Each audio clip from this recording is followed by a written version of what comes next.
নমস্কার, আমার আসাম ব্লগে আপনাদের সবাইকে অনেক অনেক স্বাগত। সকাল সকাল সেই রান্নাঘর দিয়েই ছুটি, রান্নাবান্না এই দিয়ে বাসি কাজকর্ম সমস্ত ছেড়ে দিকে দিদি এসে ওকে সব জোগাড় করে দিলাম। একের পর ওকে বানাচ্ছে। এই যে আরেক সদস্য রেডি। এখন দিদিকে দেখে চিল্লাতে থাকে। তার থেকে বড় কথা এই আর মুড়ি প্যাকেট হাতে না, তার চিল্লানো মানে আরও বেড়ে গেল। সে জানে এই কৌটাটা থেকে ওকে মুড়ি দেওয়া হয়। আর এখানে কালকে রাতে ওর জন্য আবার যে 2 প্যাকেট মুড়ি এনে রাখা হয়েছে, সকালবেলা এগুলো সব ঢেলে আগে। সেই জন্য সেই মুড়ির প্যাকেটটা দেখে চিল্লা আরও শুরু হচ্ছে। যতক্ষণ না ওকে খেতে দেবে ততক্ষণ। এখন ওই উমা ওদিক থেকে বলছে যে 2 মুঠ মুড়ি ওর কাছে দাও। ঘরের মধ্যে ফ্যান চলতে থাকলে মুড়ি দিলে সাদা ঘর যেন মুক্তার মতো একদম সাদা সাদা হয়ে থাকে, হাওয়ায় উড়ে। যাই হোক, সকালবেলা ওদিকে কাজকর্ম সেরে বাইরেটা ঝাঁপ দিতে এসে দেখি গাছটার মধ্যে পোকা ধরেছে। তো এই গাছটা অবশ্যই পবিতরার থেকে আনা গাছ। যেখানে যাই সব জায়গার থেকে তবে গাছ কিছু কালেক্ট করি। তাই গাছটার মধ্যে বছরে 2বারই করলে একটা করেই ফুল ওঠে। সেই ফুলটাই মোটামুটি মাসখানিকের মতো একটা ফুলই ফুটে থাকে। কিন্তু পোকা ধরেছে দেখে এই যে স্প্রে এনে আগে করে দিল, নাহলে গাছটাকে পুরোপুরি মেরে ফেলবে। এটাকে স্প্রে করে দিলে সেই পবিত্রার থেকে 3টে গাছ আছে। এই গাছটা একটা আছে, একটা হলুদ যে চন্দ্রমল্লিকা সেটা, আর একটা ছোটো সাদা ফুলের গাছ। সেই 3টে গাছই কিন্তু মোটামুটি বেঁচে আছে। আর যেগুলো এনেছিলাম সেগুলো আর নেই। জবা ফুলের ডালগুলো সেগুলো মরে গেছে।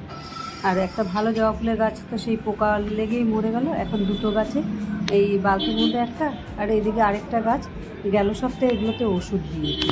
অনলাইন থেকে ওষুধগুলো অর্ডার করেছিলাম। যে এই গাছটাতে পাতা ছেড়েছে আর এই বালতির গাছটাতে পাতা ছেড়েছে।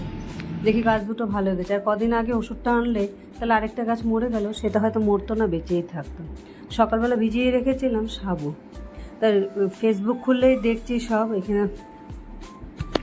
এই সাবু দিয়ে ফালুয়া,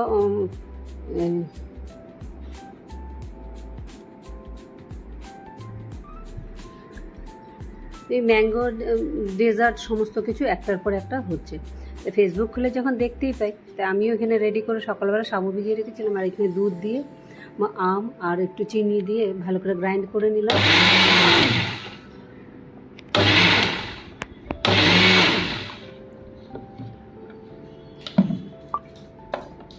হয়ে গেল এদিকে গ্রাইন্ডারটা, আর এদিকে সাবুটার মধ্যে একটু গরম দুধ ভিজিয়ে রেখেছি।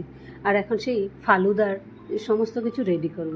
আগে এই মিক্সচারটা দিয়ে দিলাম, দুধ, চিনি আর আমের। তার মাঝখানে যে গরম দুধ দিয়ে সাবুটাকে এখন দিয়েছি, এটাকে দিয়ে দিলাম 2 চামচ। সমস্ত মিশে গেল। উপর থেকে কয়েক টুকরা আম দিয়ে এটাকে বেশ সুন্দর কাঁচের ইয়ের মধ্যে এটা উঠিয়ে রাখলাম উমার জন্য। উমা এইভাবে খেতে ভালোবাসে, এই জন্য। আর ছোটোরা তো এখন ওইদিকে ও কী খাচ্ছে, ও তো সেই জন্য রোজ দিন বলি ফলের সিজনে একটু ফল খাস কিনে। যত যেখানে যেখানে এখন এই গরমের মধ্যে ফল, আখের রস, তরমুজের রস, এগুলোই দরকার। যাই হোক, কেমন লাগলো আমার ফালুদাটা?